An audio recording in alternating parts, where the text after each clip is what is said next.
Nimas ayu pujane ingsun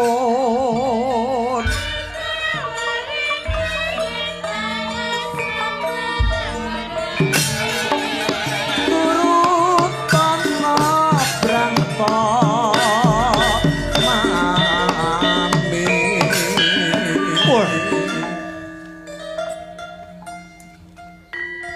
ora ana wong wadon kang kuwon jiret rasaku kejaba mung sliramu wong ayu Supraba tambanono brantane pun Kakang Prabu Kalapracana Supraba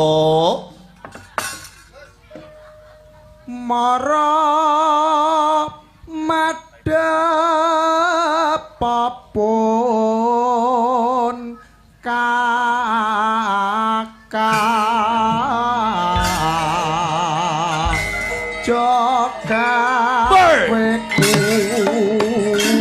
jiwa mapi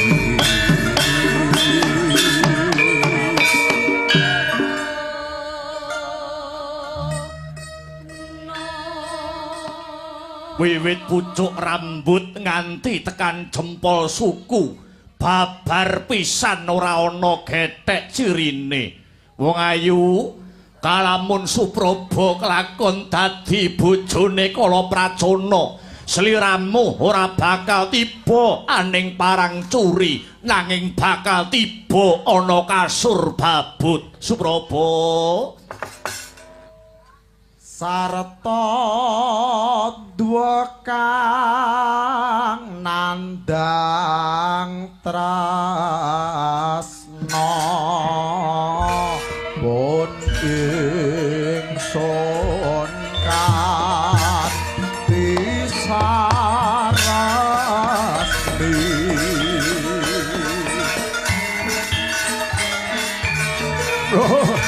kowe aja ninggalne aku Dewi Supraba gelem dadi garwane Prabu Kalapracana ratu ing negara Giling Wesi Supraba woi woi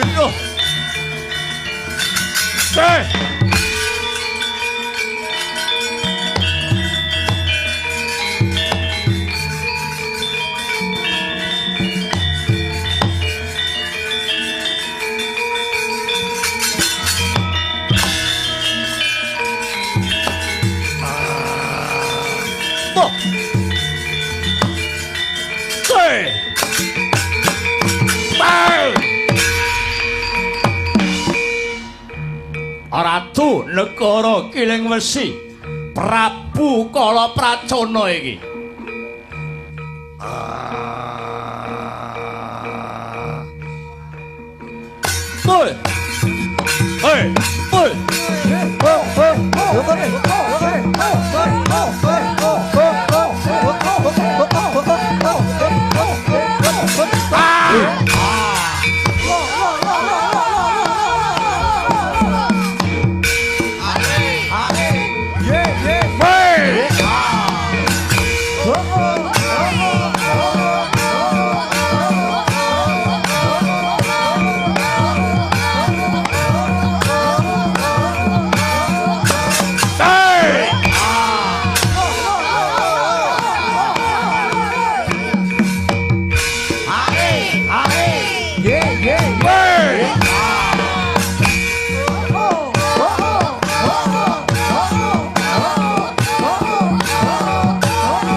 Hok eleng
yaksa kara rupa ora sedeng nalendra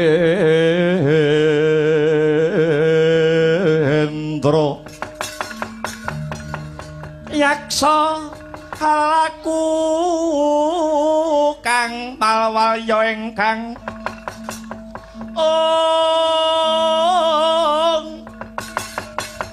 gambira marang ngise siyung metu Prabawa Gora mawali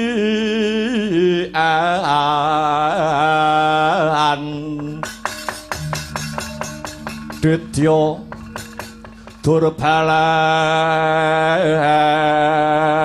harasa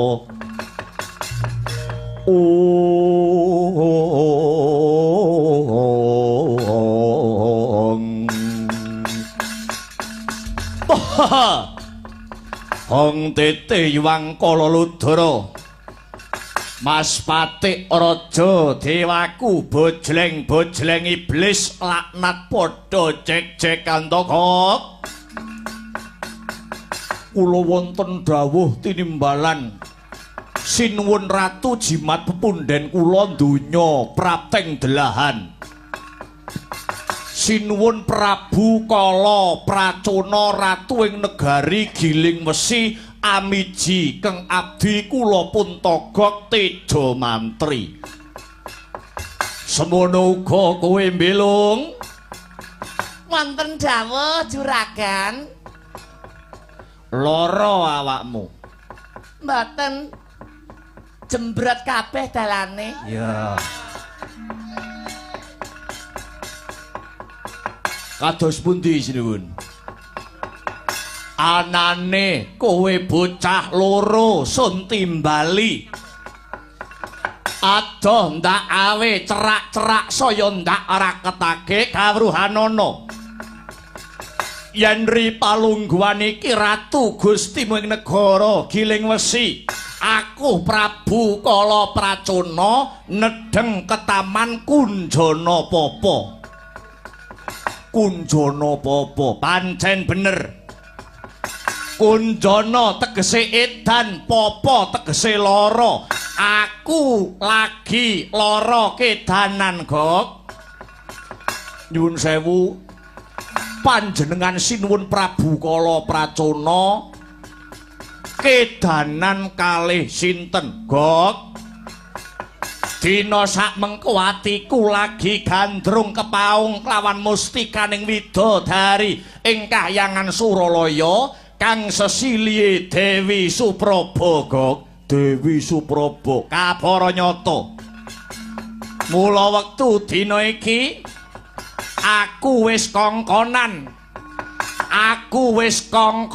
karo patihku sing jenenge Patih Sekipu Tantra dina sak mengko ndak utus munggah marang kahyangan Suralaya sak perlu ngebon esuk ngudan-udan sore marang mustikaning Hapsari Dewi Supraba yen to nganti dewa nolak utawa nampik katresnane Prabu Kala Pracona ratu ing negara Giling Wesi, kayangan Suralaya bakal tak sungsang bawana balik.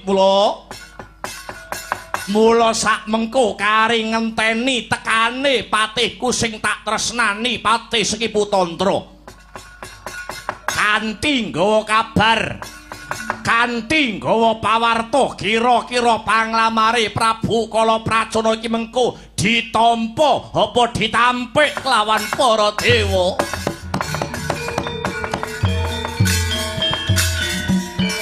Yaksa Gora rupa riseteng Nalendra,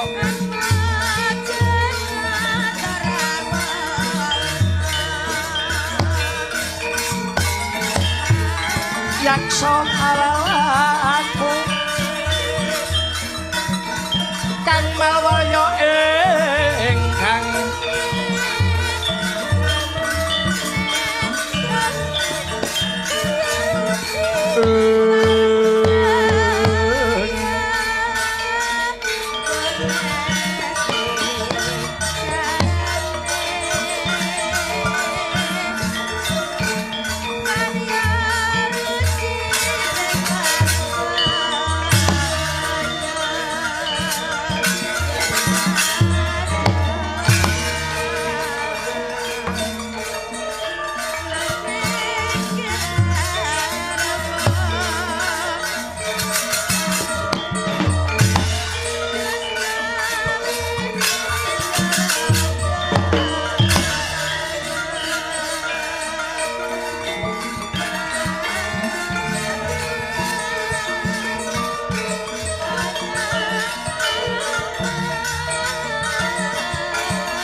kula ingkang sowan sinuwun.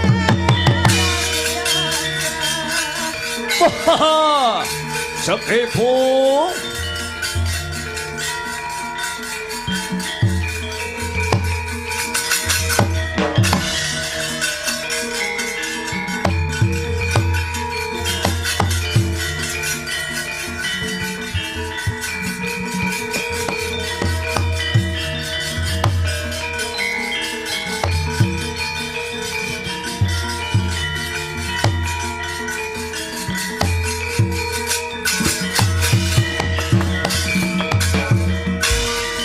Buta Pandhawa tata Gatiwisaya, Indriyaksa Sara Maruta,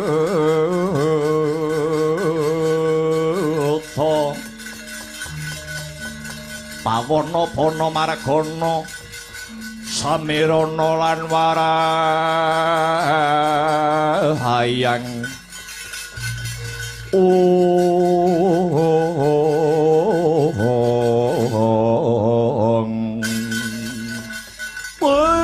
Latala kowe sing teka Sekipu,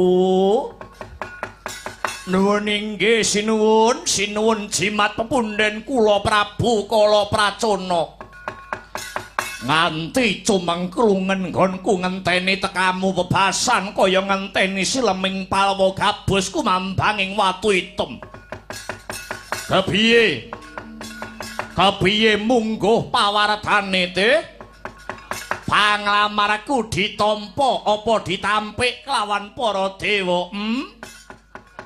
Kendhih kemrungsung ing kalih kesuk panata ing kalbu. Daya-daya Prabu Kala Pracona enggal kepengin wuninga. Nuwun inggih sinuwun. Sampun kasembatan Patih Sekipu Tantra munggah wonten kahyangan Suralaya, ngadhep marang para dewa Durhandara. Atur wuninga sinuwun, bilih ing ripalenggahan sakmangke Patih Sekipu sampun angsal dawuh saking para dewa, ditampa apa ditampik panglamar paduka dipun tampi dening para dewa. Syukur bagi sewu. Yalah ta.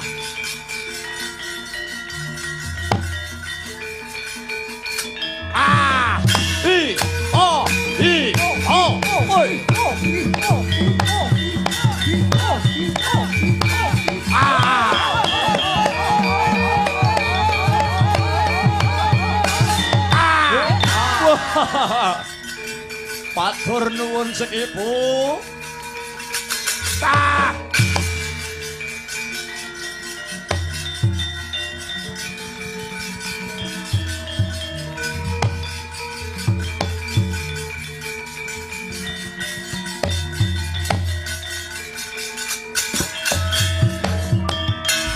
Bebasan melaku ing wanci pangklong kepapak ing obor sewu Sekipu. Krungu kabar yen to panglamarku ditampa kelawan para dewa. Nuwun inggih sinuwun ngestaken dawuh banjur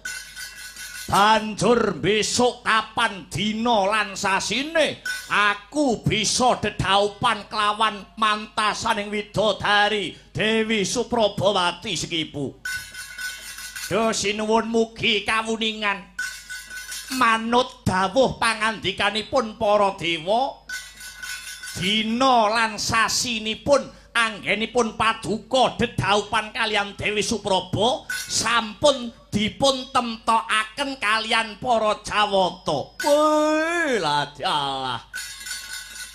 syukur yen to pancen kaya mengkono. Sajake dewa wedi nyawang kekuatan saka negara Giling Wesi. Ketitik panglamarku bisa ditampa banjur dina apa sasi apa aku bisa dedhaupan kelawan jejantunging kalbuku. Pati Sekipu. Makaten sinuwun dawuh pangandikanipun para dewa.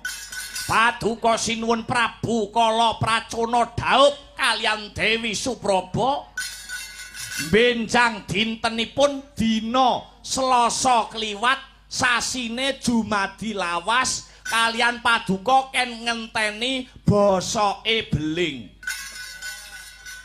Piye balenono su? Kapan aku iso rabi karo Supraba? Benjang dinanipun dina Selasa kliwat sasine Jumadi lawas kalih paduka ken ngenteni bosoke beling. Buta goblok kowe.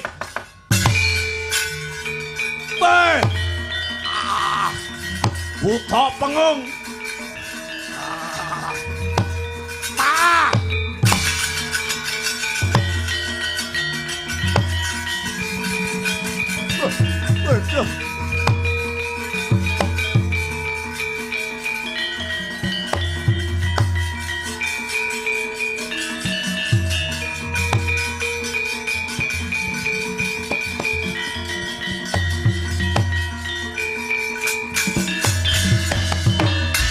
Kaca montap lerke netap duka yaya sinepi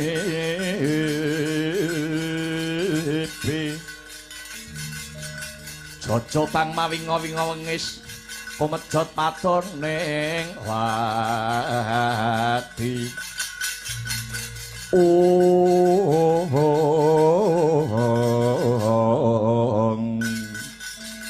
buta goblok, buta pengung, buta ora tau mangan sekolahan kowe Sekipu. Kowe kuwi diapusi karo dewa ning kowe ora krasa. Lho, kula menika matur witing klapa sak lugune. Iya ning kowe iki diapusi blok goblok. Lekno mripatmu jerengen gobokmu. Aku kon ngenteni tumapaking dina Selasa kliwat rak ngono to mau. Inggih, ngestaken dawuh dina Selasa kliwat ki ora ana. Anane iki Selasa kliwon blok goblok. Karo kon ngenteni sasi Jumadi lawas. Sasi ki eneke Jumadi lawal. Apa maneh karo ngenteni bosoke beling nganti kiamat iki beling ndak iso bosok. Ning nek kon ngenteni bosoke matamu iki kira-kira iso. Wah buta goblok iki. Buta ora tau buka internet iki. Sekipu angger buka internet sing didelok gur XNXX hamster kowe. Sekipu teke ngres. Saru. Salah lan keliru. Wah, cetha wela-wela dewa jarak kala pracana. Nantang alus karo Prabu Kala Pracana Sekipu. Kula wonten dawuh walien rasamu. Surak gotong royong minangka tetenger budhaling wadya. Yen to nganti dewa ramenehke Dewi Suprapa marang panjenenganing Suraja kesuwen. Biyuki Batang Sayuta kayangan Suralaya bidal dinten menapa dosinuwun ora kitang colok lintang sambung obor rambatan pundak budal tira iki gempur kayangan.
Wah, woi, oh, yoi, woi,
kabrabak sro kabranang geget waja mlintir gumbala sukal wijiling sabtu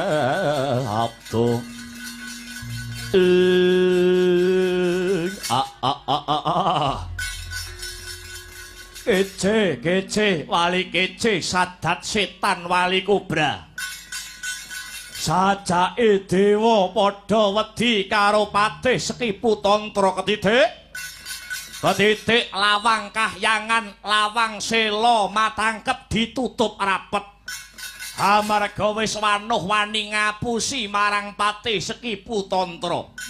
Ayo para dewa kowe kabeh padha metuwa aja nungsang palang tumbuk bentus kaya gabah den interi kowe.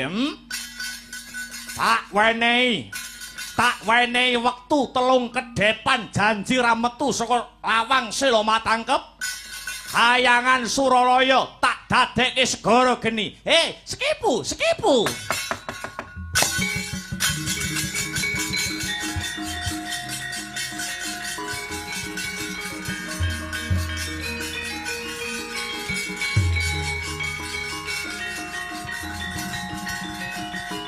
loh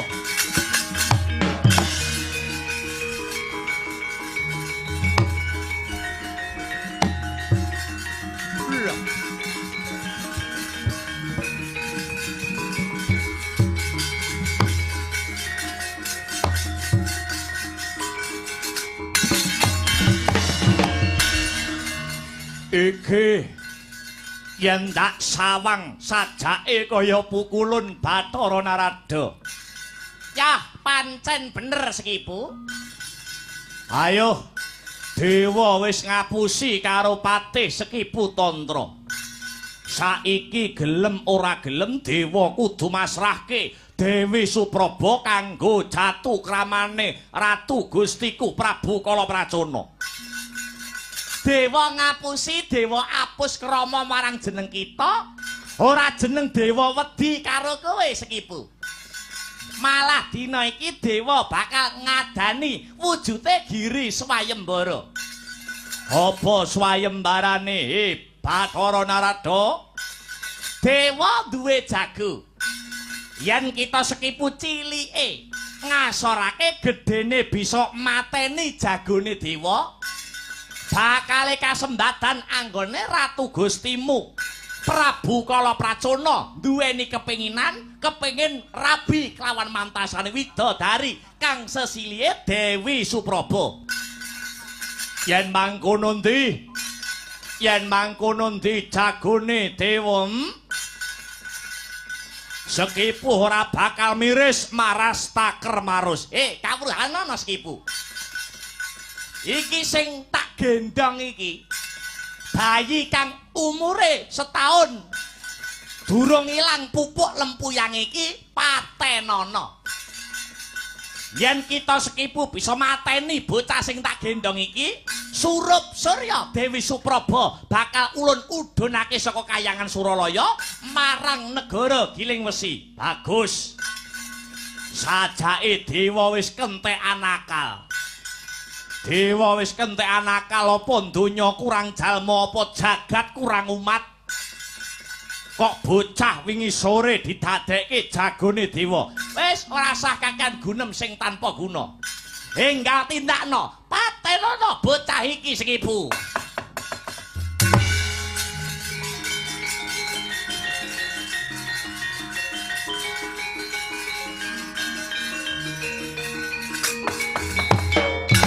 Wah.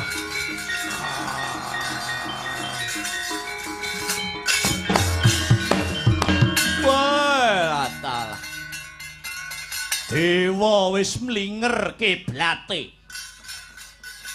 Bocah durung bisa apa-apa kok kon ngadepi Pati Sekipu ya. Ora kok tegese Pati Sekipu mateni wong kang tanpa dedosan. Nanging aku mung nindakake wujude Giri Swayembara. Bocah kang isih abang. Tak untal mangsa ngambau cetak kowe.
Wis iso brangkang bocah iki.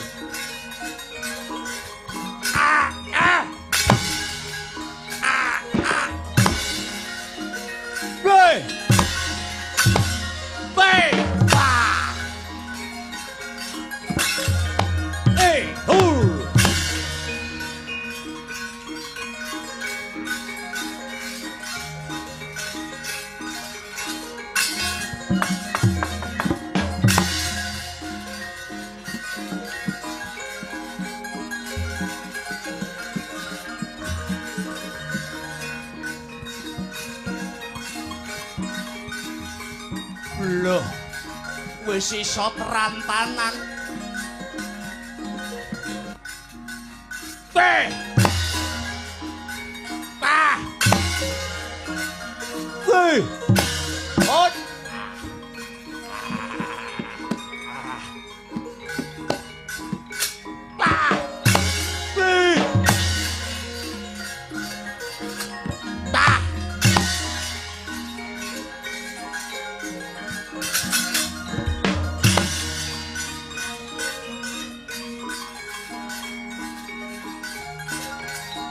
Loh, wis iso ngadeg.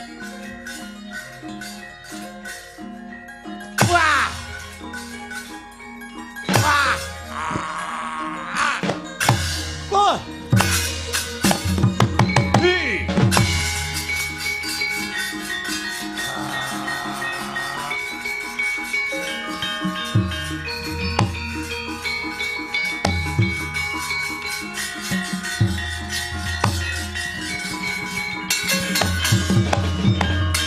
Mbah, ya jagat ya dewa ya Bathara. Iki jane bocah apa kulite tek alot kaya banjero. Tak kemah-kemah kok babar pisan ora catu. Dewa, kowe aja njarak karo aku. Aku wegah musuh bayi iki. Menang ora kondang kalah mbabar wirang gedhekno dhisik bayi iki.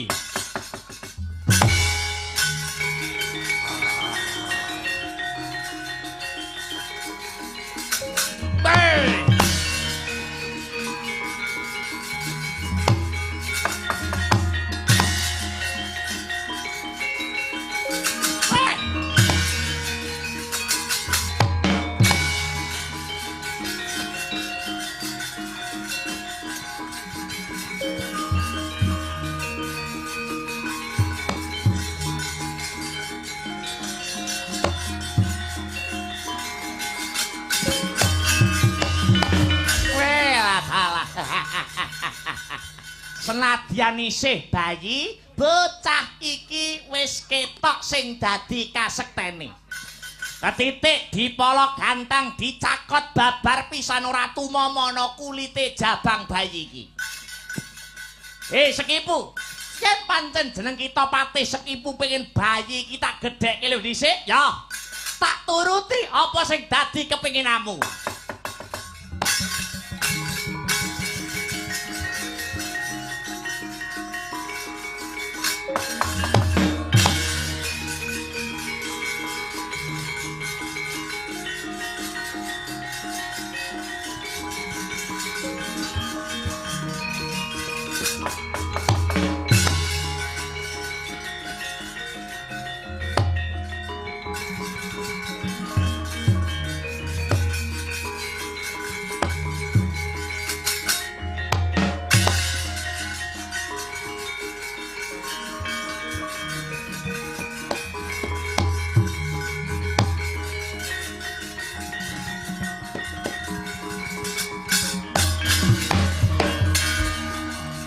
Maroreh mangosomya ngambreng kadhi karonaning kaswasih ring marga Hamalakung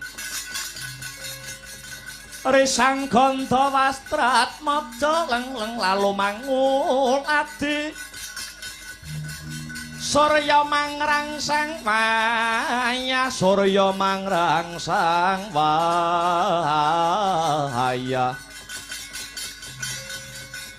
Umyus hamara wayanto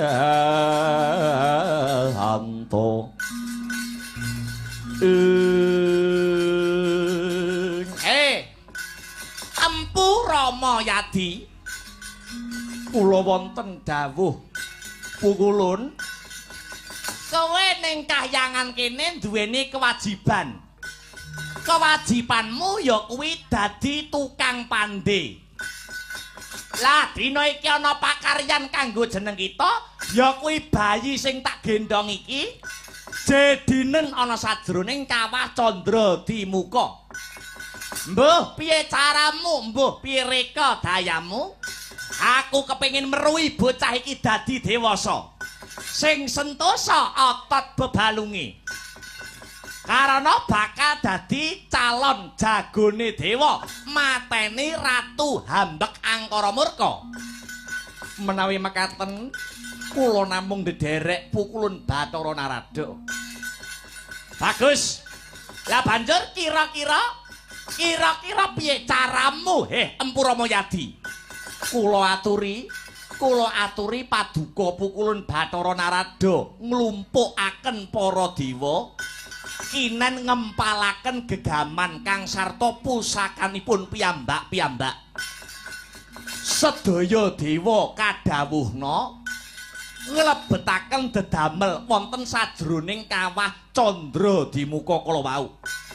Mangke salajengipun kula ingkang badhe murba kang sarta wasesa. Ya, yen pancen mengkono enggal tatanen bocah iki Empu Rama Yadi. Dewa-dewa Sugata marang soring trang ngudani arum-arum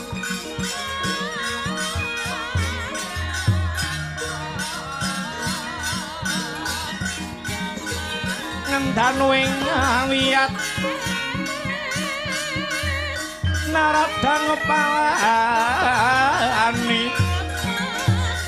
narada ngepalani ong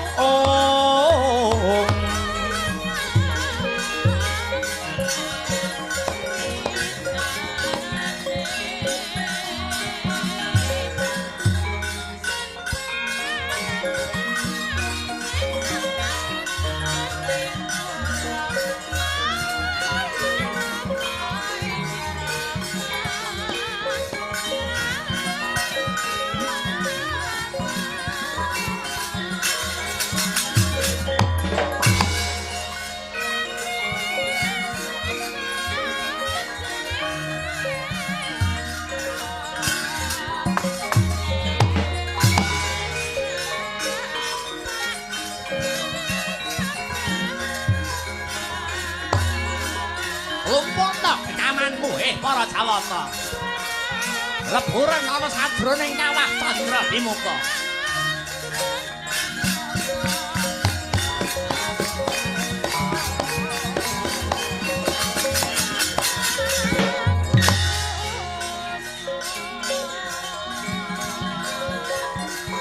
kawah Candra Dimuka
ngudari jas rerimut urwati rawat bawati wedi lamun kauningan mring sang hambek ngumal hati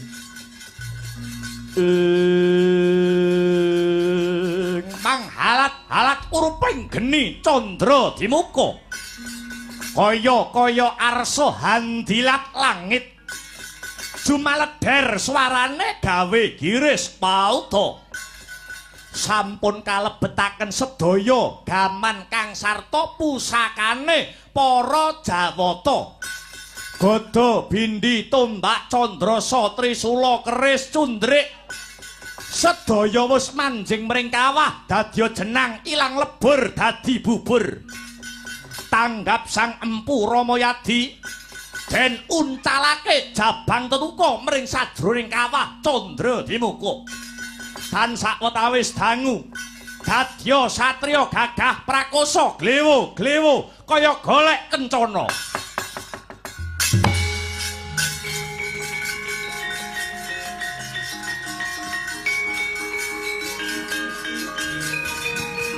jiwa mancing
iku saknyatane gunjang seret winangun pendermon naluri rineka kuning rinenggo kirokan merasakan asing angin sesi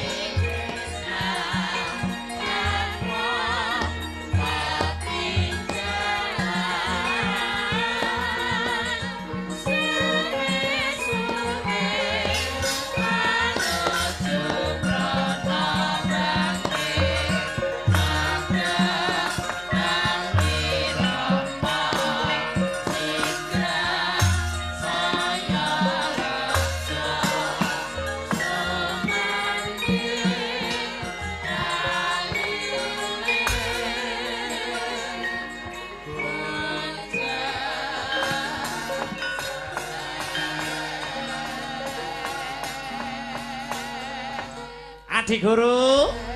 Kula wonten dawuh Kakang Gunaresi Narada. Dateng ngajeng jengandika Adi Guru menika jagone para dewa ingkang sampun dewasa labet kajedi wonten telenging kawah Candra Dimuka. Mekaten Kakang. Nggih.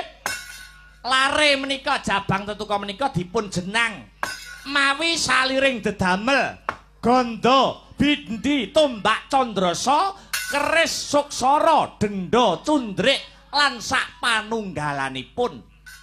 Dados Jabang Tetuka menika sak randuning badan dumadi saking tosan lan waja.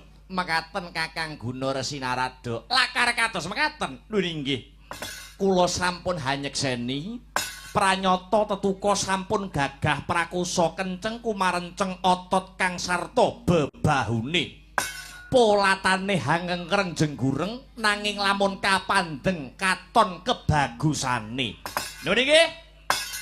Jabang Tetuka menika ugi sampun pinaringan sandangan ing antarane Caping Basunanda Kotang Antrakusuma ugi kasut padha kacerma. Lho nggih Kakang.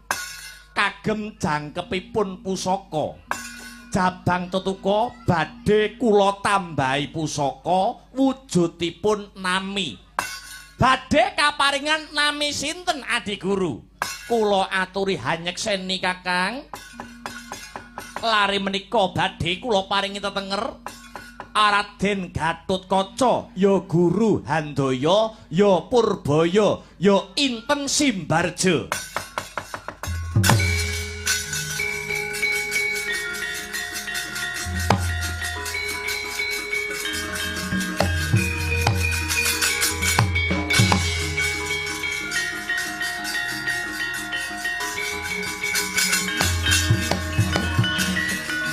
Leng-lenging driya mangu mangun gong kanduhan rimang lir-lena tanpa kanin lir-lena tanpa kanin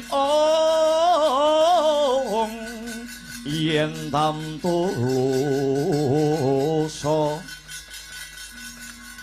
yen tantulusa mengko sang Dyah Utama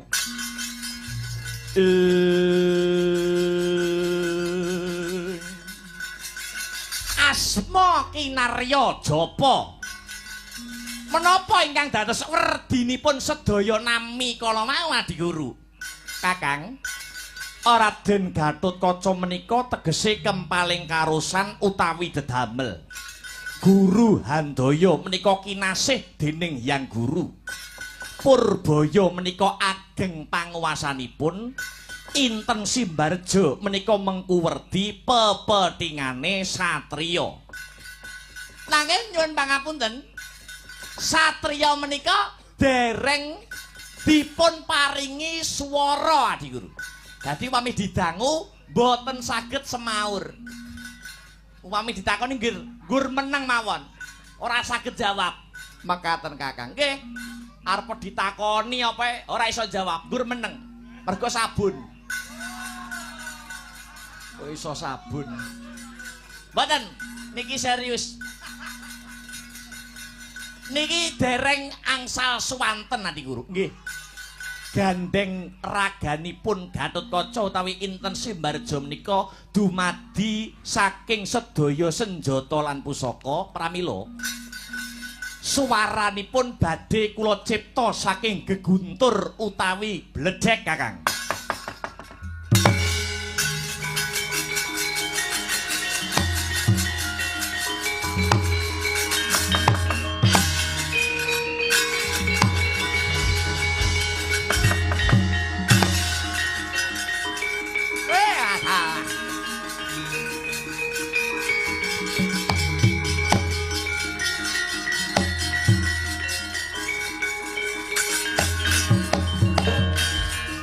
Gatotkaca Purbaya Inten Simbarja. Kula wonten dawuh duh pukulun Pun saged nyuwanten Adi Guru. Inggih Kakang. Gatotkaca kula ing ripalungguhan iki jeneng kita bakal ndak utus nyirnake musuh kang ngrabaseng kahyangan Suralaya sing disarirani dening Ratu Giling Wesi ya kuwi Prabu Kala Pracona sak patihe Sekipu Tantra. Lur inggih ngestuaken dawuh kula sagah dados bedoring warastra cantiking baita kang sarta dadaning kewuh. Mboten kalilan kula nyuwun tambahing pangestu. Ya pangestuku gumrejeg kaya banyu seduda. Muga-muga tansah lebda ing karya garwaca.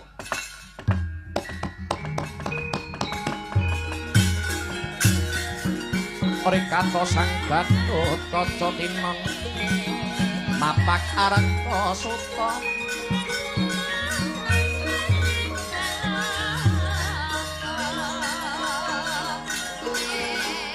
Tekapira tresna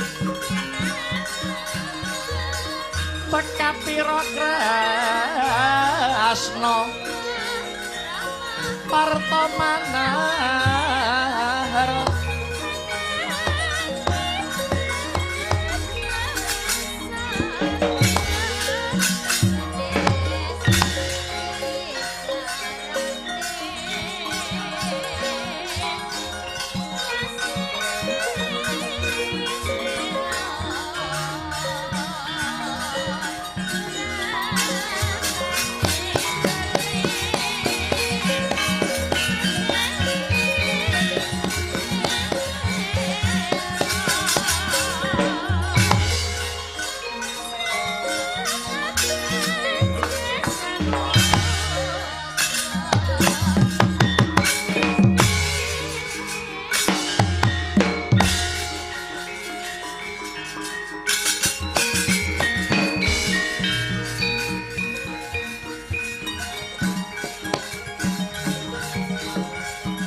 mampir